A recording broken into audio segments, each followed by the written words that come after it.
Now, finding the right library for you is one of the most difficult things that you can do as a musician or as a stock music composer. Now, I get asked this question quite a lot. What is the best library? And there is no such a thing as the best library. However, there are standard libraries out there where a lot of composers and musicians, including myself, are involved with. Some of them are performing better than others, and it just comes down to the music and to how certain things will work for you. When I got started, the biggest mistake that I did was just joining one library.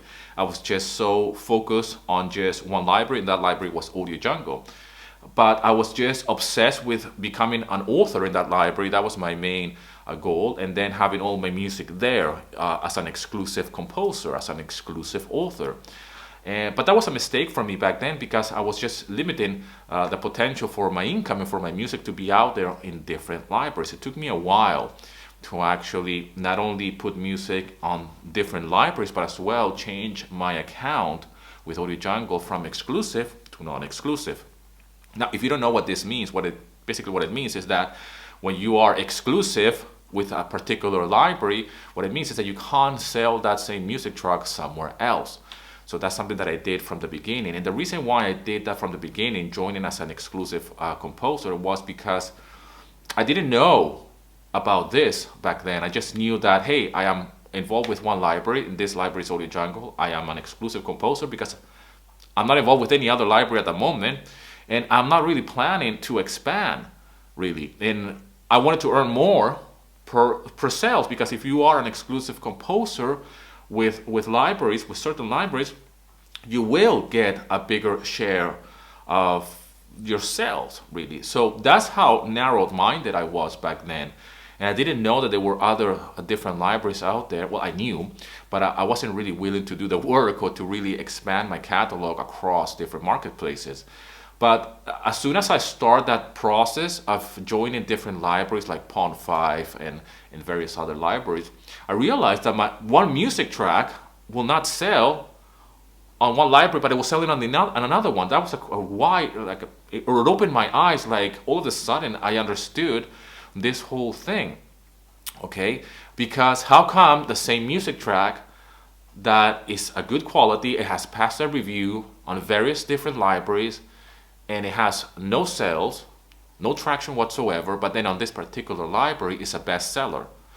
You see what I mean? So this was something that it was really important in my journey as a music composer for libraries, because I realized that the music track might not be good for many libraries, by the way. This doesn't mean that just because it sells on one, it's going to sell on another one.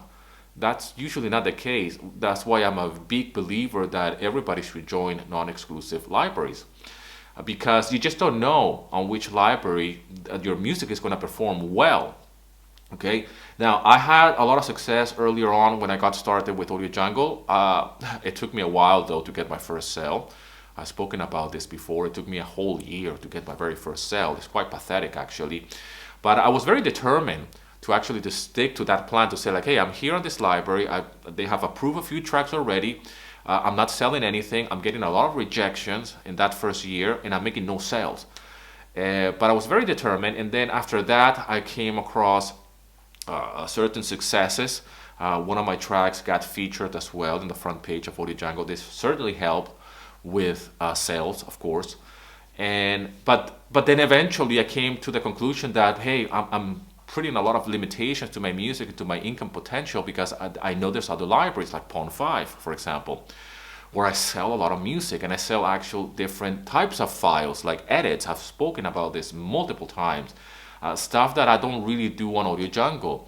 So I have done so many things over the years and joined so many other libraries that it's by far the best decision that I have made when it came down to joining and to expanding to various non-exclusive libraries. But for the longest time, I was very fixated with just one library. And when I get students of mine and clients that want to enter this journey of expansion and what other libraries they should join, well, you should join them all. You will get rejected. I have gotten rejected by libraries even to this day. That's part of the gig. You get rejections. Not only music that can get rejected because it's either not good for the library, But at the same time, you might get rejected by a library because you're not a good fit. It's part of the gig. It comes with it. But I do believe that you have to experience a lot of rejection, and you have to, better still, upload the music to different libraries and see what happens. And if you don't make any sales, that doesn't mean that the music is not good. It just means that that music is either not good for the library, or the clients are just not finding your music in the library, or that's just the nature of the beast, right? But that same music track could be selling very well on a different library. That's why it's so important for you to test the market and see like, hey, maybe Pond 5 is better for me than Audio Jungle.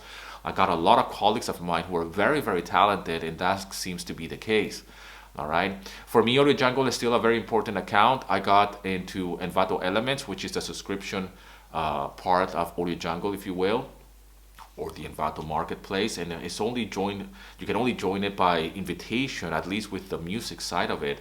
But it is still a very important part of my income, that marketplace. But I still create music outside of Audio Jungle and in the Envato marketplace. I don't stay anymore the way I used to stay back in the day, which was just like, hey, I'm only working with this, and you don't have to feel like you're betraying a particular marketplace or a library for that matter. So I really invite you to test the marketplace for yourself.